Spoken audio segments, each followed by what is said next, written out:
Opa, tudo bem? Eu sou o Luiz Camargo e seja muito bem-vindo. Acho que todo mundo já está cansado de ver a turminha do ódio do bem em atuação.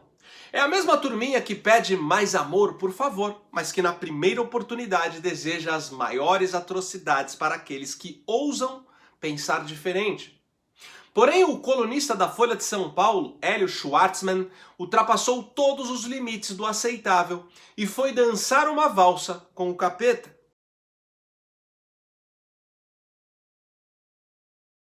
Esse sujeito desejou abertamente em sua coluna a morte do presidente Bolsonaro. E ainda tentou encontrar justificativas racionais para isso. Eu vou ler para vocês o que ele escreveu. Abre aspas. Jair Bolsonaro está com Covid-19. Torço para que o quadro se agrave e ele morra. Nada pessoal. Como já escrevi aqui a propósito desse mesmo tema, embora ensinamentos religiosos e éticas deontológicas preconizem que não devemos desejar mal ao próximo, aqueles que abraçam éticas consequencialistas não estão tão amarrados pela moral tradicional. É que no consequencialismo, ações são valoradas pelos resultados que produzem. O sacrifício de um indivíduo pode ser válido, se dele advier um bem maior. Fecha aspas.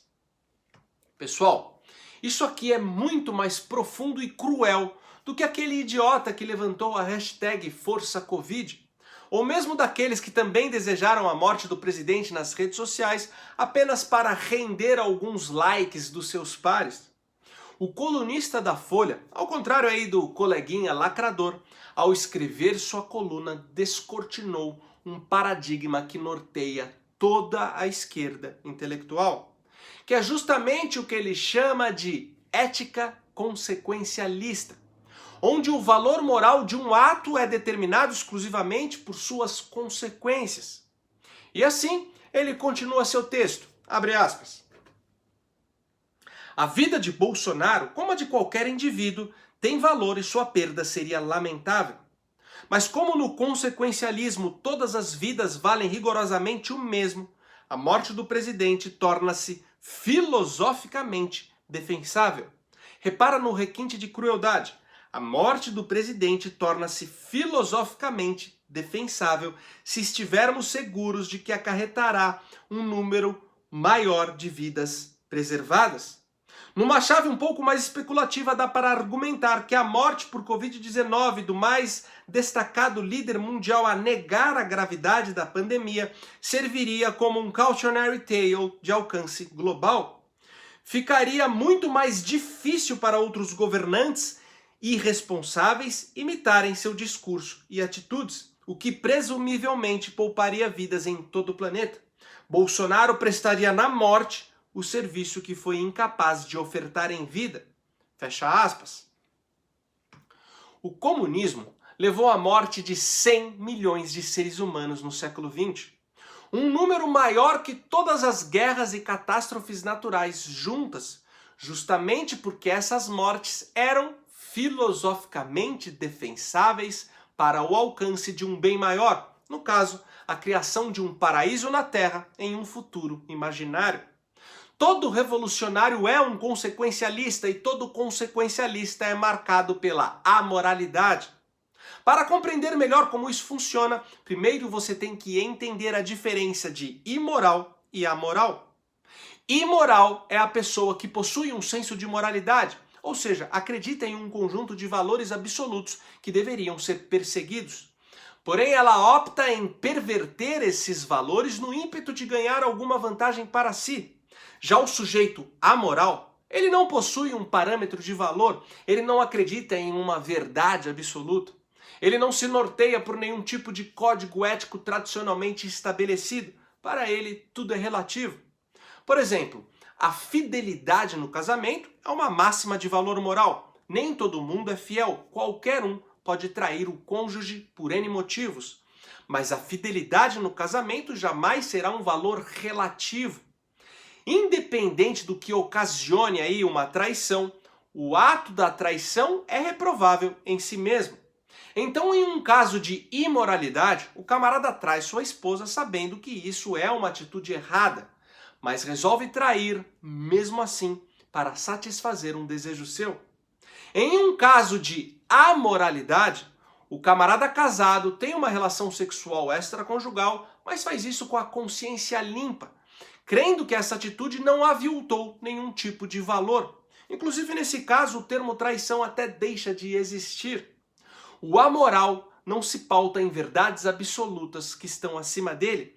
Ele tem os seus objetivos como medida de valor para todas as coisas. O verdadeiro socialista tem como medida de valor para todas as coisas o ideal revolucionário, que em teoria é a tal da sociedade igualitária e perfeita, que é o resultado final do regime socialista.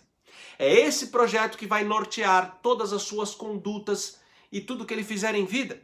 Tudo que contribuir para esse ideal será dotado de valor positivo, o que não contribuir terá valor negativo. Por exemplo, para ele, uma pessoa boa não é aquela que segue o código ético a qual conhecemos, mas sim aquela que contribui mais para a causa revolucionária. E se para isso tal pessoa precisar enganar, roubar e matar, não importa. Ela não deixará de ser boa, pois para ele todo valor é relativo. A única coisa que é absoluta é a causa revolucionária. O PT promoveu o maior esquema de corrupção da história. Porém, não existe corrupção alguma se os roubos e desvios de dinheiro público contribuíram para o projeto de poder estabelecido pelo partido. Karl Marx ensinou para essa turma que os valores morais da nossa sociedade ocidental são uma balela inventada para manter uma pequena elite no poder econômico subjugando as demais. E dentro dessa ótica, um dos obstáculos para a reorganização da sociedade conforme aí os seus ideais é justamente a nossa tradição moral judaico-cristã, que nos ensinou que existem valores absolutos que estão acima de qualquer propósito, por mais benéficos que estes possam parecer. A nossa tradição moral judaico-cristã nos ensinou que uma única vida vale mais do que qualquer projeto de mundo melhor. Quer ver um outro exemplo de ética consequencialista proferida por um sujeito completamente amoral? Quando eu vejo, sabe, essas pessoas acharem bonito que tem que vender tudo que é público, que o público não presta nada, ainda bem que a natureza, contra a vontade da humanidade, criou esse monstro chamado coronavírus, porque esse monstro está permitindo que os cegos enxerguem, que os cegos comecem a enxergar que apenas o Estado é capaz de dar solução a determinadas crises. Essa crise do coronavírus, somente o Estado é que pode resolver isso, somente o Estado pode resolver isso. Para o criminoso de 9 dedos, a morte de mais de 60 mil brasileiros pode ser filosoficamente defensável se contribuir para conscientizar a sociedade da importância do Estado. Ou seja, para esses canalhas consequencialistas, o ser humano não é um fim em si mesmo, mas sim um meio para alcançar determinados fins. Bom, mas mudando um pouco aí o foco do nosso raciocínio. Imagina se um jornalista qualquer escreve uma coluna desejando a morte do Alexandre de Moraes e usa como justificativa as consequências positivas que essa morte traria para a sociedade.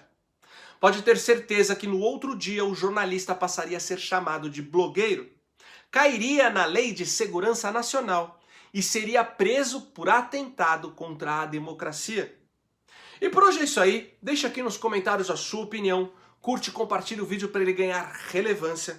Confere se você continua inscrito no canal. Confere se o sininho das notificações está ativo e se você gosta do trabalho que eu venho fazendo. E puder ajudar a manter esse canal em plena atividade, contribuindo com qualquer valor, o link do nosso Apoia-se está aqui na descrição. Me segue também nas redes sociais, Twitter, Instagram e Facebook, @LuizCamargoVlog. Então até o próximo vídeo, valeu!